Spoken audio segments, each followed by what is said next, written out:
This is TradeFlow News, bringing you relevant news and insights from around the world.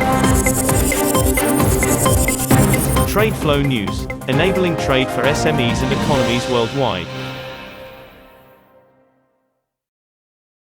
Welcome back to TradeFlow TV. You know the drill. Markets move fast, and if you are not ahead, you are under. It is Friday morning, 29th of May, 2026. If you bought into yesterday's peace trade euphoria, you just woke up to a brutal reality check. The ceasefire narrative has completely shattered, and capital is violently fleeing the paper markets. Let us get you caught up for the Friday open. First up, the 60-second macro and crypto flash. U.S. strikes shatter peace hopes. The U.S. military launched new attacks, targeting a military site in the strategic Iranian port city of Bandar Abbas. Central Command confirmed its forces also shot down 4 Iranian drones. Consequently, oil surges back. The geopolitical relief rally is officially dead. Global oil benchmark Brent spiked 3.75% to $97.83 per barrel following the military escalation. U.S. traded WTI crude also climbed 4% to $92.22. Meanwhile, Bitcoin is experiencing a flash crash. The crypto market is crashing today, with Bitcoin plunging below the crucial support level of $73,000.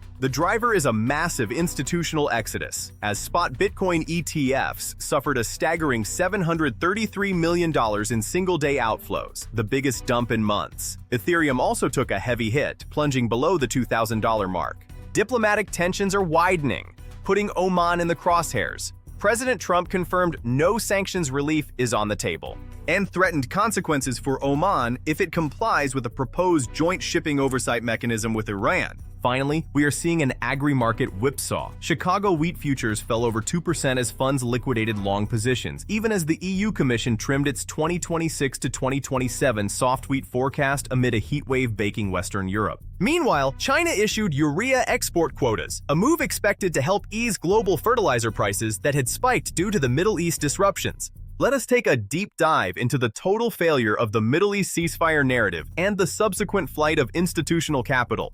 The data hitting the terminals this Friday morning proves that you cannot fix physical supply chain deficits with back-channel rumors. Consider the Strait of Hormuz bull trap. Earlier this week, the market aggressively priced in a 60-day ceasefire expected to lower oil. However, the overnight U.S. strikes in Bandar Abbas proved that the physical choke point is not opening anytime soon. President Trump declared that nobody is going to control the strait and insisted it will remain open as international waters. With Iran vowing to retaliate, the chances of a prolonged conflict are skyrocketing. You are caught in a massive geopolitical bull trap today. Next, the spot ETF trapdoor opens. Bitcoin's violent drop to $73,000 is not a retail shakeout. The $733 million single-day outflow from spot ETFs shows that Tier 1 macro funds are instantly slashing risk. Capital is prioritizing immediate cash liquidity over digital scarcity heading into an extremely unpredictable weekend. While energy dominates the headlines, the broader commodity complex is shifting rapidly beneath the surface.